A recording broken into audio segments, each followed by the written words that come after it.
The name of my brand is Yog Wines, and very often people confuse it with yoga.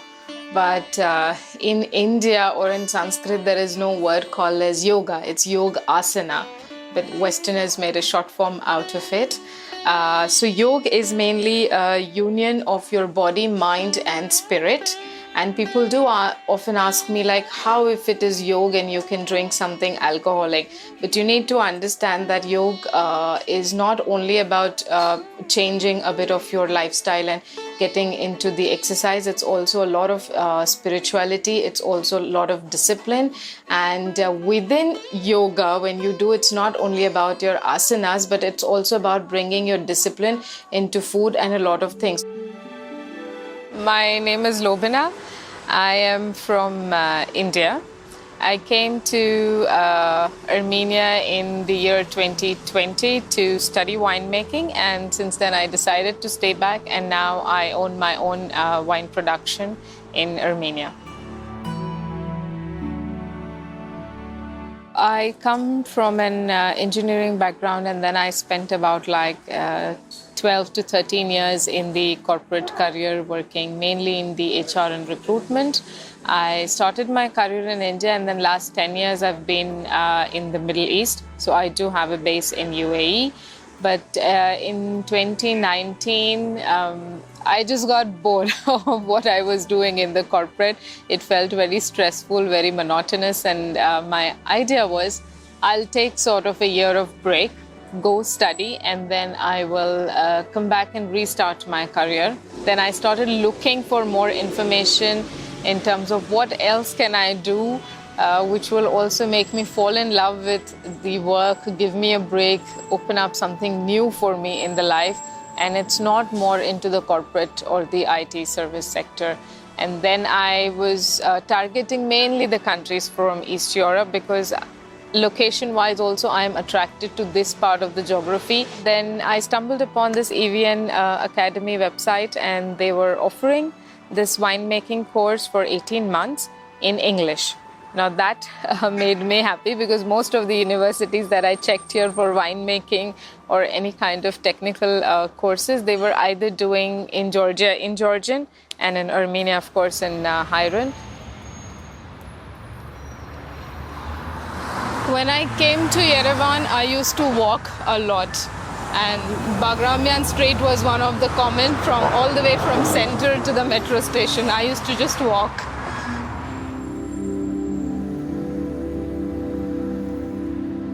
I'm new to the wine world. In India, wine is not a part of our drinking culture the way it is in countries like Armenia, France, and Italy from historical days. Yes, we do have alcoholic beverages in our country, but not so much of wine. The idea in India is that wine is still something that comes from France, Italy, or the old world countries. Even they do not know so much about Armenia and Georgia actually being the oldest countries who are into the winemaking sort of profession.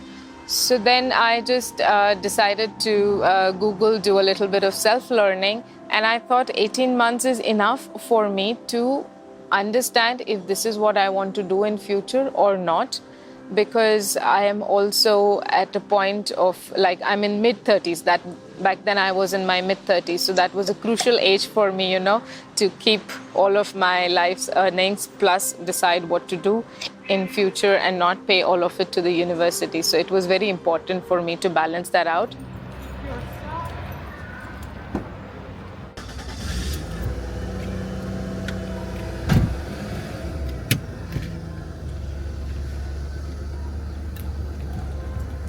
This car was my first purchase in Armenia, and the idea was, if I need to buy vineyards, then I have to have my own car, because nobody's got time to drive me to the land to see and then do back and forth to negotiate. So the very first purchase and the plan of getting into business was getting a car.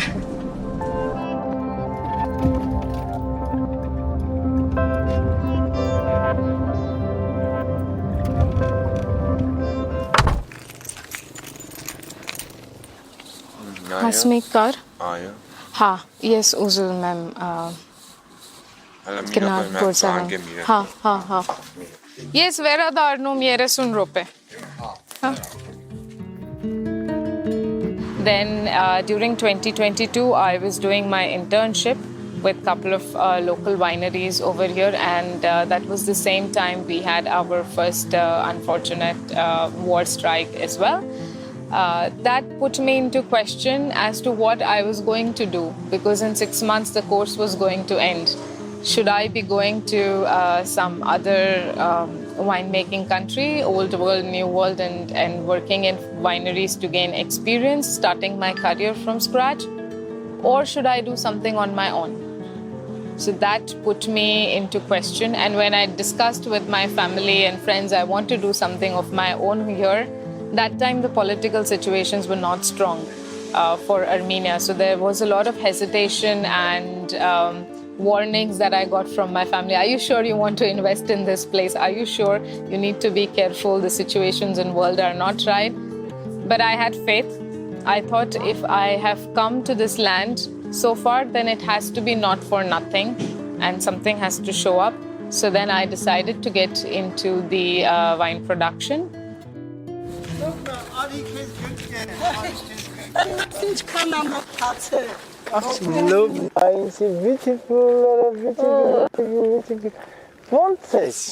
Love. Շատ հարմարավետ, շատ ուրախ եմ, լավ, հաճելի։ Hi, this is my child over here, always wanting a lot of pampers. She's always waiting for me. Okay, I will come. It's a slow journey and you learn and you progress on that. So I decided to go with a lean model.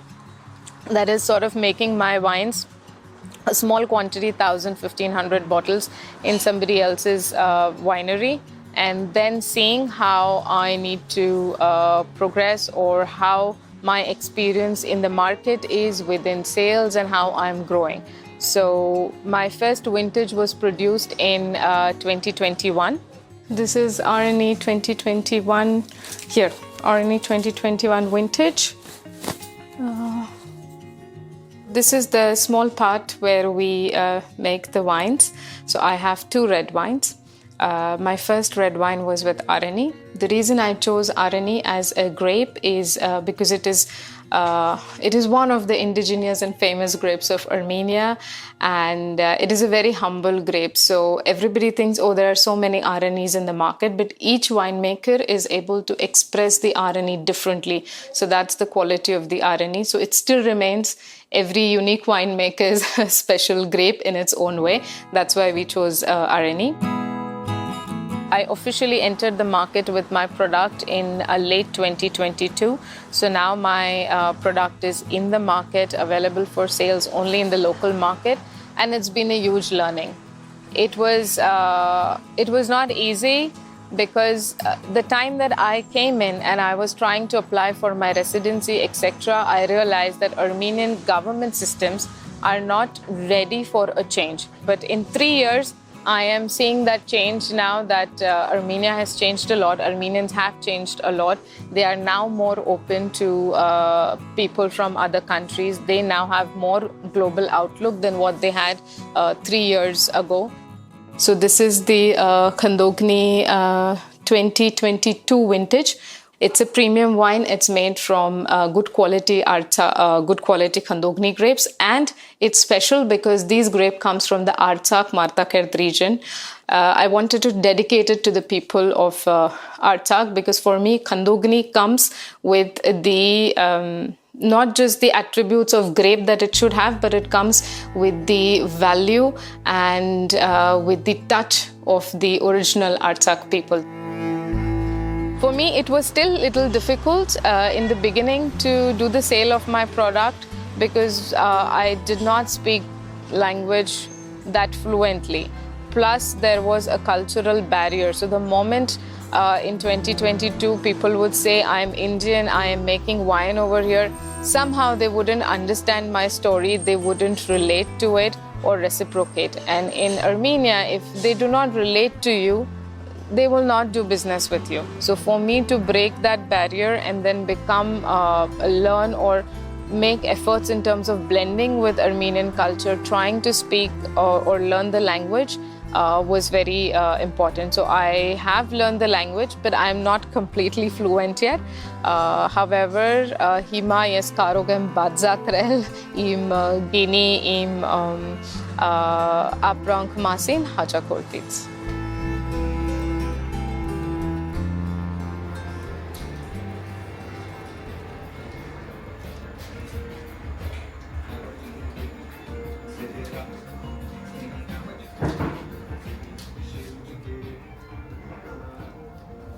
Ես կուզեմ որոշ ժամանակ կարդալ հայերեն գիրք։ I am actually very interested in finding books about Armenian history, but before Christianity, when they really had the olden kingdoms like the Urartian kingdom and what happened at that time, I really want to explore. But most of the books about that topic are in Russian and in Armenian, so I hope to polish my Armenian to an extent that I'll be able to understand the Armenian literature, because the speaking Armenian is different, what I understand from people, to versus what they write. The one that they write is like really the posh and the very classy version of the language. So yeah, it will take some time for me to reach there, but that's my interest about books in Armenia. Wine has been a part of culinary culture in many countries. Of course, it now with the latest archaeological evidences, the origin has been in this part, like Armenia, and we have this RNE caves. In Armenia, all of the entire wine community takes pride in the historical evidences and the indigenous grapes and the wonderful terroir that we have that contributes to the high quality wine. They're very open-minded. The learning doesn't stop. Or we do not take that pride in a very egoistic way, but we rather take it in a very humble way. So I know winemakers who are constantly learning, who are constantly going to the universities in these countries like Germany, France, etc., collaborating with the people over there, trying to understand their winemaking tradition, methodologies, and trying to bring a lot of good things to Armenian wine industry or the way the production happens in a good way. Because we want to match our quality with the other markets, and we want people not only to take these 4 or 5 names the moment they think of wine, but we want them to first take the name of Armenia when they think of wine. Especially if you go to Asian countries, people love wine. It's not that they don't drink, they love, but most of them don't even know that Armenia makes wine and does it make that quality wine until they come here or they try the product. My aim in future is to start exporting Armenian wine to these countries, particularly in Asia, South Asia, and in Africa, because currently most of the export of Armenian wine happens to Russia, Central Europe, and America, because they have huge and strong diaspora tie-ups as well.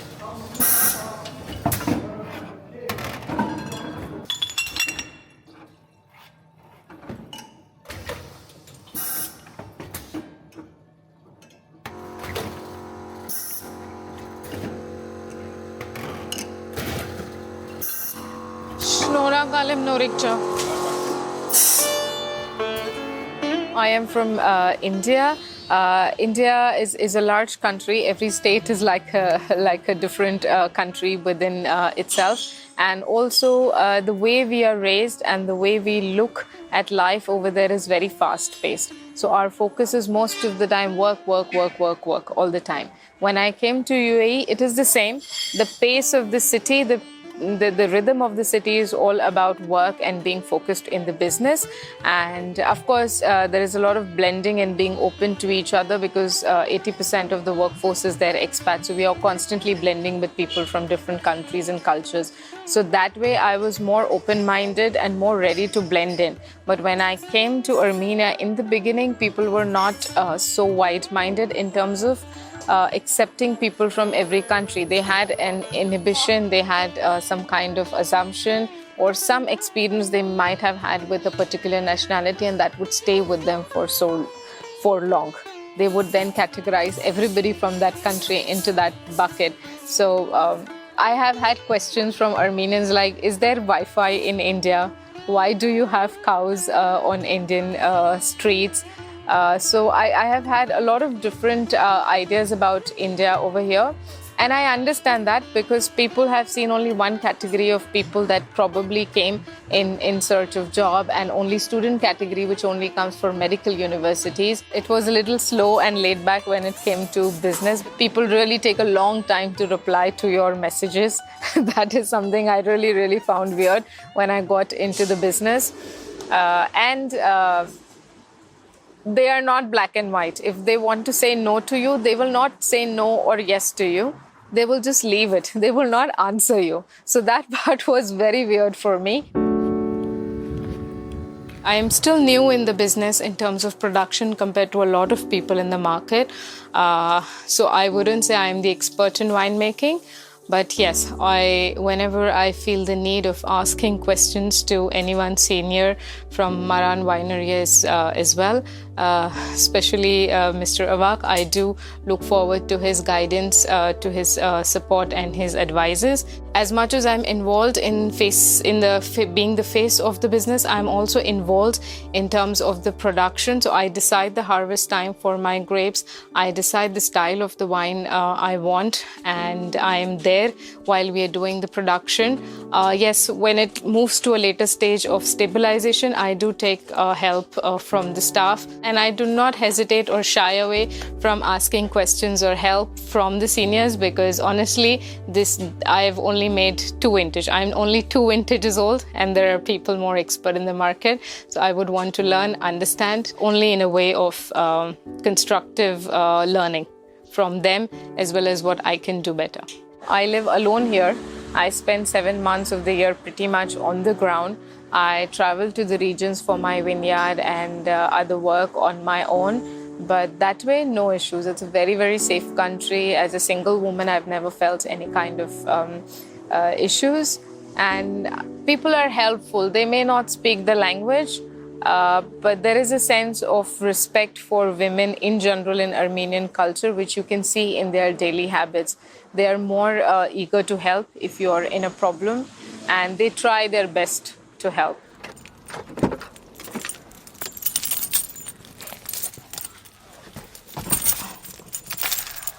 Okay.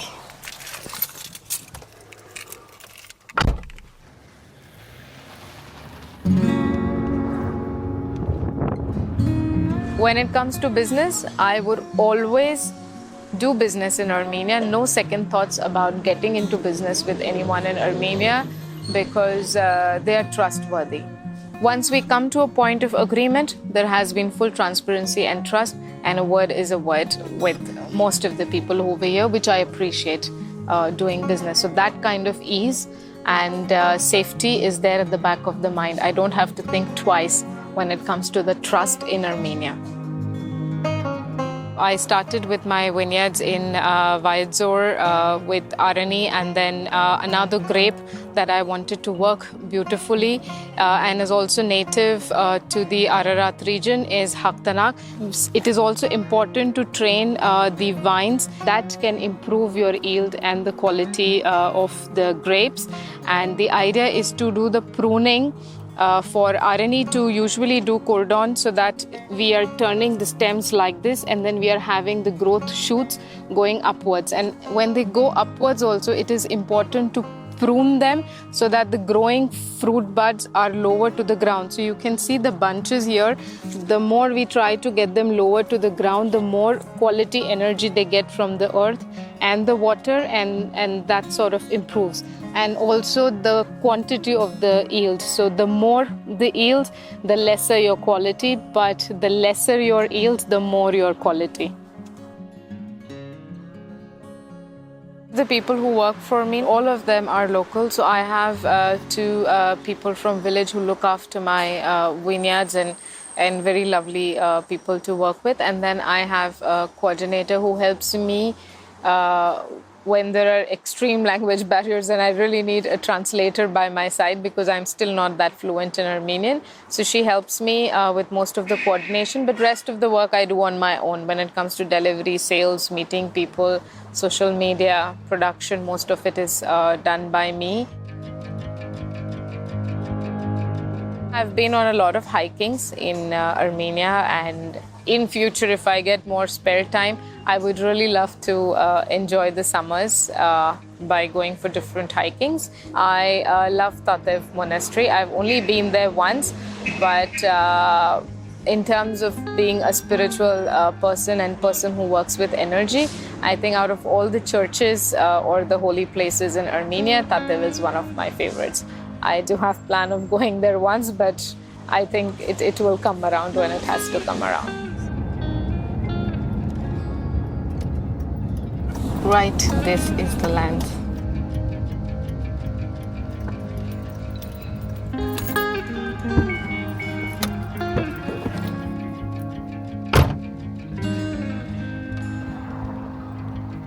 Sa im hoga Որտեղից ես կուզեմ կառուցել յոգ գինիներ գինեգործարան ապագայում։ Երևի մյուս տարի ես կսկսեմ շինարարություն աշխատանք։ The reason I decided to make the winery here is one location. It's closer to the airport. Armavir region also needs to be boosted in terms of wine region. It's really sidelined when it comes to the wine tourism and winemaking. The hype is all about Tavush and Vayadzor. Of course, beautiful regions, but we need other regions also. So this is where I would like to construct the winery. So the ideal plan is to sort of start from the later part of the land so that when we have the tasting room, from the top we have the view of the Ararat mountain that side. Plus, people have a view of Aragat's mountain. A few plots away from here is going to be my house. As much as winery is my dream, my house is a personal dream, and I want to gift it to my husband.